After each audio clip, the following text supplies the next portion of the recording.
Okay, this is going to be a little shocking to you, but get ready. 87% of small businesses fail in the first 5 years. Do you know why? I'm going to share this with you. And it was a little bit surprising because I would have thought a few other reasons, and everyone has their own thoughts, but this totally makes sense. The reason it fails, and it usually fails within the first year even, is because people are working in their business, not on their business. They're that technician that goes deep into the ins and outs of the business, the details, the tactical side, and they're not looking at the whole, the business as a whole. And I got to tell you, I get it, because I see so many people doing this. You get comfortable. You get in your comfort zone. You get into your zone of genius. You get into like what you started the business for was maybe, you're a coach and you like to coach, or you're a baker and you like to bake. But here's the thing, or you're a yoga instructor and you want to, run a yoga company, but you like to do the yoga part of it.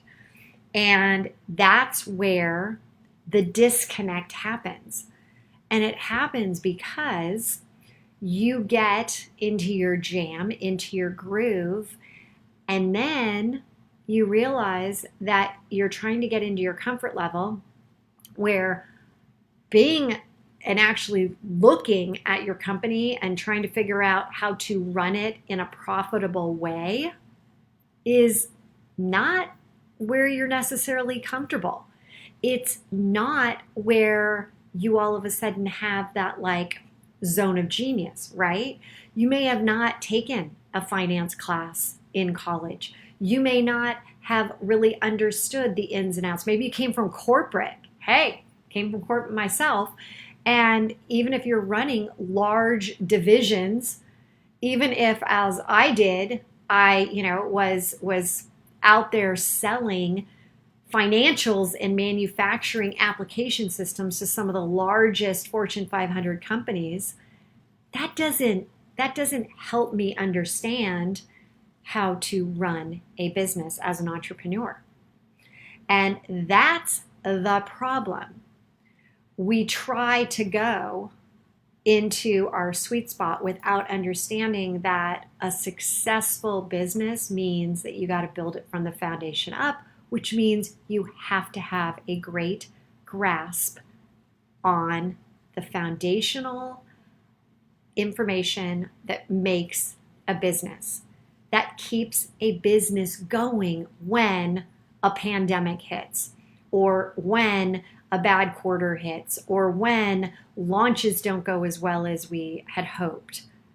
You need to have that baseline so that your company is actually still thriving, not just surviving in 5 years. And I'm going to give you an example. I had a coaching client who came to me and had started to spend a lot of money getting their business all set up. Oh my gosh, I'm going to, I'm getting my, I'm taking this course and I'm getting this person to help me here and this person to help me there. The problem is that it was just output, lots of money going out. And there was no real concept of, all right, lots of money going out, but how am I going to keep my business actually going by bringing money in? And then you get to a point where you're like, you notice that, oh my God, I've spent $5,000, $10,000, $20,000, $250,000, $500,000. And you're like, when am I going to start to make money?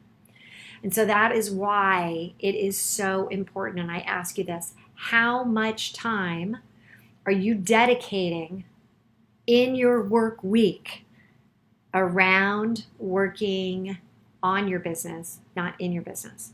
What would you say? And I bet there's a lot of people out there that could potentially say, maybe none. Maybe none. And if that's you, I need you starting right now to be thinking about, where are you not overly comfortable with in the business? Is it the finances? Is it the operations? Is it the leadership? Is it, around your product development? What is it? What is at the core of like, ugh? Because if you don't like it, chances are you might not be doing it. So write those down, and then you have to start to understand what you don't know, right? Know what you don't know and get comfortable with that area, because we always talk about what you focus on grows and what you don't doesn't. That's really what it's all about. That's it. So make sure you're doing this. Let us know below. What are you kind of like, ooh, I wish I knew more about? And I will go ahead and I will make sure that I do another training around it. But definitely let me know in the comments, what areas do you want me to break down for you so that you know exactly what you need in those specific areas of your business. I want to make sure that in 5 years, that again, you're not just surviving, you're thriving. We'll see you tomorrow.